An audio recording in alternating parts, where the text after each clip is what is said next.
Hi everyone, welcome to another episode of Podcast Empowerment Evolution where we explore complexities of human mind and I share practical strategies with you for personal growth and development. I am your host Nishita. I am a certified life coach and today we are going to dive deep into a common issue that has all of us in its crosshairs, and that is about overthinking. We'll uncover the reasons behind overthinking, what it means, explore its impacts, and learn techniques that can help us stop this mental habit. Uh, let's start with it without wasting any time. What is overthinking? Overthinking, it's a very common cognitive habit that's characterized by excessive and repetitive thoughts or mental analysis about a particular topic, situation, or a problem. So basically it is dwelling on past events or worrying about the future or endlessly considering various aspects of a situation. Some key characteristics or aspects of overthinking will be repetitive thoughts. As an overthinker myself, I find myself stuck in a loop of repetitive thoughts, mostly negative, going over the same ideas and scenarios repeatedly. Second is excessive analysis. Overthinkers always do an excessive analysis of the situations that happen with them or can happen in the future. This will lead to, this will often lead to a sense of being overwhelmed by the details. Worry and anxiety, because overthinkers are usually a little more on the side where they tend to worry very quickly, they tend to get anxiety very quickly. So overthinking, it's associated with these things. People who overthink tend to focus on the negative outcomes more, and that increases their stress. Overthinkers will always have difficulty in decision making. They always struggle in making decisions, no matter how small the decision may be, because they become paralyzed by the fear of making the wrong choice. They take too long to make a choice. Lack of focus.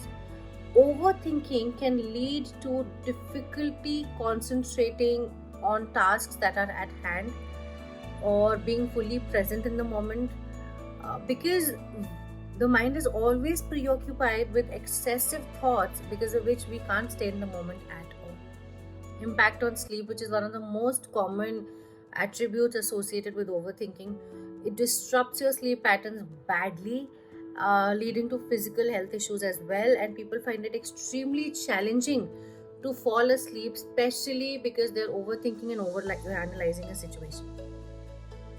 Neglect of the present moment. Like I said, that overthinking always leads to either thinking about the past or imagining a future situation, which ultimately leads you to not being in the present moment. It ultimately feels that you're not being mindful of where you are right now. Last is negative self-talk. Overthinking can lead to negative self-talk and criticism. People berate themselves to perceive for the errors that they perceive will happen, or dwell on their past failures themselves. So these are a few attributes that are always associated with overthinking. Repetitive thoughts, excessive analysis of a situation, useless worry or anxiety of things that might not even happen, difficulty in making decisions no matter how big or small. There's lack of focus, impact on sleep patterns and physical health as a result, neglect of being in the present moment, and a lot of negative self-talk is there. But why do we overthink? What's exactly the reason people tend to overthink? So according to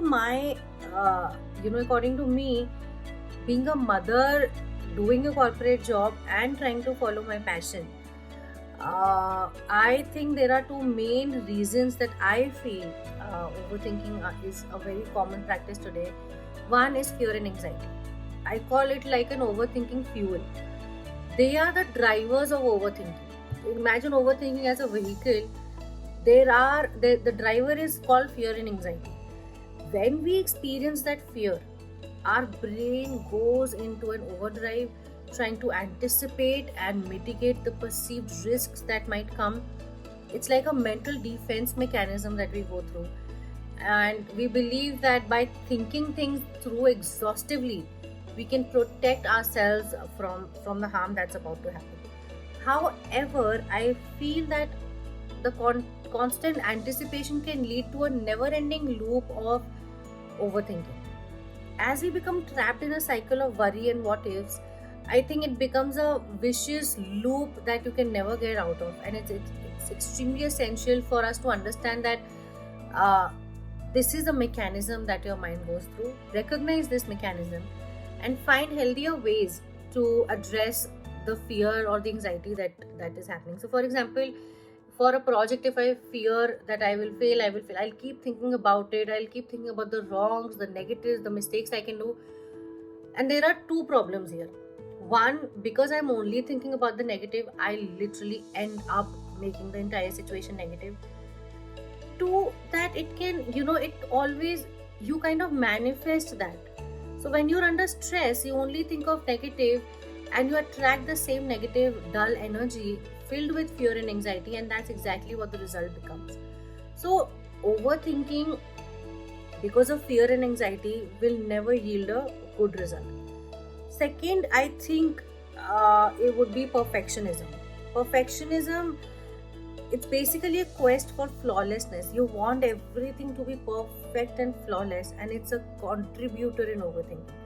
Your uh, desire of being perfect is what makes you overthink. People who strive for perfection often scrutinize every detail of their life, seeking to eliminate any potential flaw that there is, while actually making it happen like that. So while this pursuit of excellence will be admirable, and a lot of people will love it, but it leads to so much of self-criticism that you end up losing your self-confidence and self-esteem.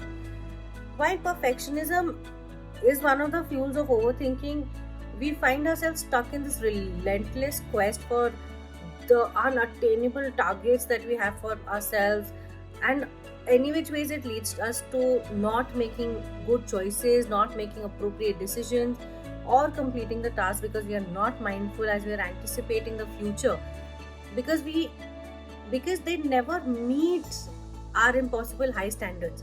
So what is important is to recognize that you're being your attitude, your desire of being a perfectionist, one, it's subjective, is often an unattainable goal. So once you accept these two things, you learn to accept your flaws. You learn to accept your imperfections, and you embrace the entire process rather than fixating on the outcome. That this should happen anyhow, and you know going towards that outcome, fixating on that, it only helps you elevate from just it helps you increase your overthinking. So make sure that you kind of recognize these patterns in your life of fear, anxiety, and being perfect, and break this cycle. But what are the impacts now when we do all of this? Out of fear or out of being perfect, it leads to so much of mental exhaustion. It is draining. I've come a long way, but I was an overthinker, big time overthinker, and it led to so much of fatigue, so much of mental draining, and even sleep disturbances.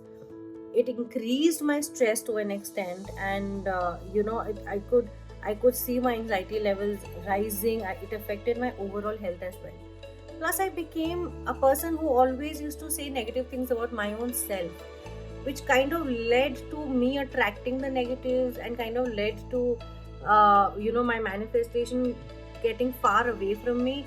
So overthinking often leads to us blaming our own selves for everything that happens.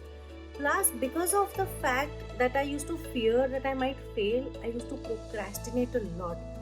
And you know what's the main thing of failure in life? Not taking the first step. That's why you fail, because you haven't even started.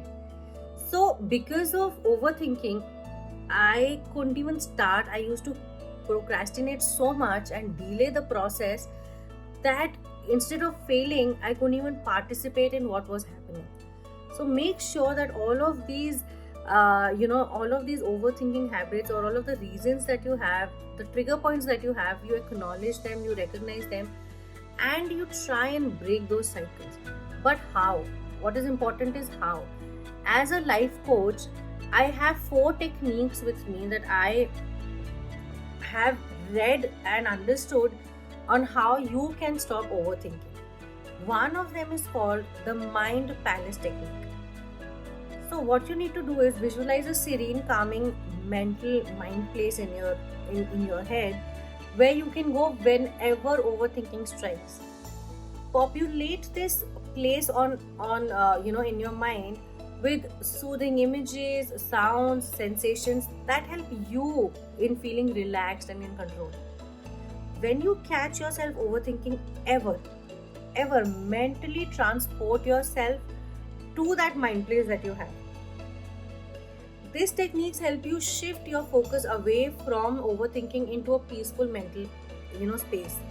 I don't know if people if you've seen whoever's listening has seen Brooklyn 99, but I remember in Brooklyn 99, Sergeant Terrence Jeffords, the character, he was explaining it to another person working under him, Rosa Diaz, another character, that because she was in a court, she had to control her temperament, for which he suggested to go in her happy place, which is exactly a mind palace technique.